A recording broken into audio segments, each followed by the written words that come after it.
साथियों नमस्कार। बहुत अच्छी हमने कैलकुलेशन निकाली है बेसिक पे के रिवीजन को लेकर के। अब इन दिनों जो मुख्य बात चल रही है सोशल मीडिया, इंटरनेट और तमाम खबरें जो आ रही हैं वो अगले पे रिवीजन को लेकर के है। कहीं पर 8वें वेतन आयोग के गठन की मांग है, कहीं पर 8वें वेतन आयोग के गठन की जो है चर्चा है।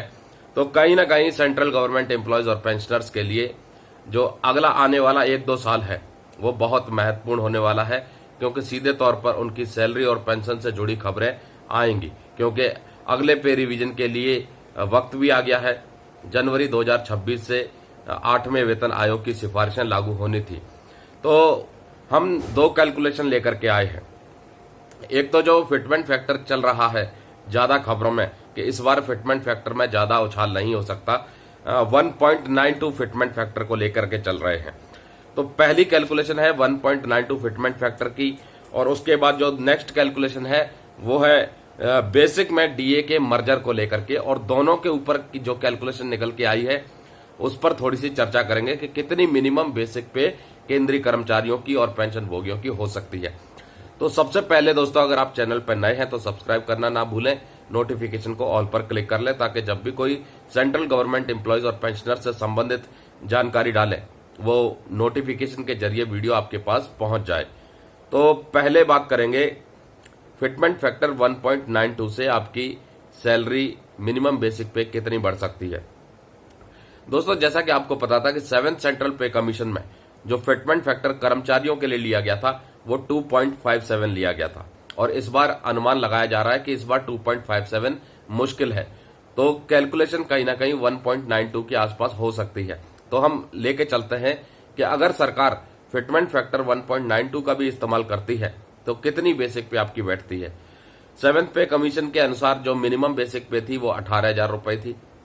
उसका मल्टीप्लीकेशन फैक्टर लगाया 1.92 का फिटमेंट फैक्टर, तो मिनिमम बेसिक पे निकल के आई 34,560 रुपए।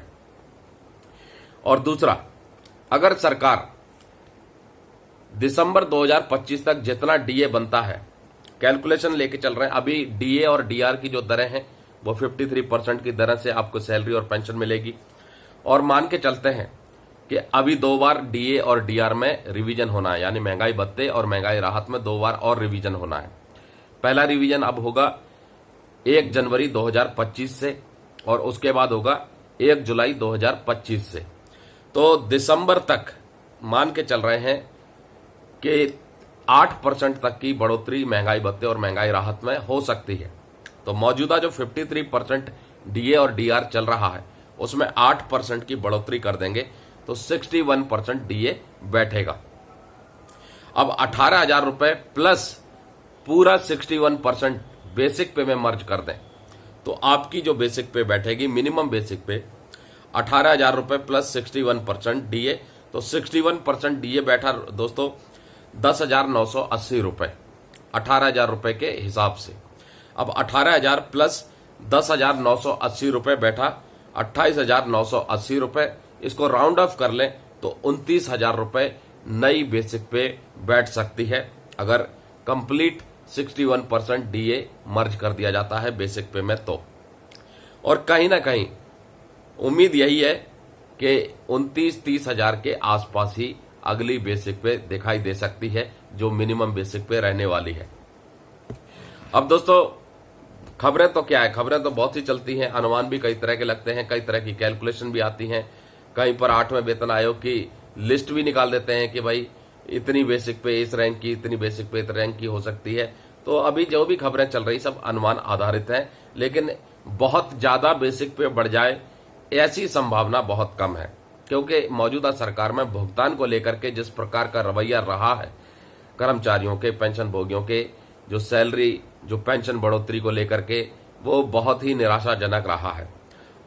उसका उदाहरण है 1 रैंक 1 पेंशन के तहत जो पूर्व सैनिकों की पेंशन रिवीजन हुई बहुत कम हुई। बहुत से पूर्व सैनिकों को पेंशन रिवीजन का लाभ भी नहीं मिला और बहुत से पूर्व सैनिकों को ओआरओपी के दायरे से बाहर भी रखा गया। अब जिनकी पेंशन रिवीजन हुई उनमें से बहुत ही कम पूर्व सैनिक ऐसे होंगे जिनकी थोड़ी ठीक ठाक पेंशन रिवीजन हुई हो, नहीं तो बहुत कम पेंशन रिवीजन देखने को मिली है ओआरओपी 3 के तहत। अमर उजाला की एक रिपोर्ट आई थी जिसमें बताया कि पेंशन रिवीजन 1 रुपया और एरियर मिला 2 रुपया। अब बताओ, ये है पेंशन रिवीजन। तो कैसे मान सकते हैं कि अगला जो वेतन आयोग हो या अगला पे रिवीजन हो वो कुछ बड़ी सौगात लेकर के आएगा। लेकिन ये है कि अब सरकार को अगला पे रिवीजन करना भी है, क्योंकि 10 साल हो जाएंगे केंद्रीय कर्मचारियों का, पेंशन भोगियों का। जो लास्ट पे रिवाइज हुआ था 7th पे कमीशन के अनुसार, वो जनवरी 2016 से हुआ था। तो जनवरी 2026 से अगला पे रिवीजन का वक्त है। तो कहीं ना कहीं 8 से 15,000 रुपए का जो हम अनुमान लगा के चल रहे हैं, इतने बीच में रह सकती है अगली वेतन बढ़ोतरी। अब पेंशनरों के लिए क्या है, पेंशनरों की कितनी बढ़ेगी, तो उसी अनुपात में जो भी फॉर्मूला डिसाइड किया जाएगा उसी अनुपात में पेंशनरों को भी पेंशन रिवाइज होगी। पेंशनरों का दोस्तों एक मुद्दा और है कि जो कर्मचारियों को हर साल इंक्रीमेंट मिलता है, पेंशनरों को हर साल इंक्रीमेंट नहीं मिलता। तो वो ज्यादातर महंगाई राहत पर डिपेंड करते हैं या फिर जब अगला पेंशन रिवीजन होना होता है उस पर डिपेंड करते हैं। तो फिलहाल दोस्तों ये थी कैलकुलेशन कि डीए अगर दिसंबर 2025 में 61% पहुंच गया और कंप्लीट डीए को बेसिक पे में मर्ज कर दिया, तो जो मिनिमम बेसिक पे है वो 29,000 के आसपास बैठ सकती है। हालांकि सरकार की तरफ से किसी भी प्रकार की पे रिवीजन, पेंशन रिवीजन को लेकर के, 8वें वेतन आयोग को लेकर के आधिकारिक पुष्टि नहीं की गई है।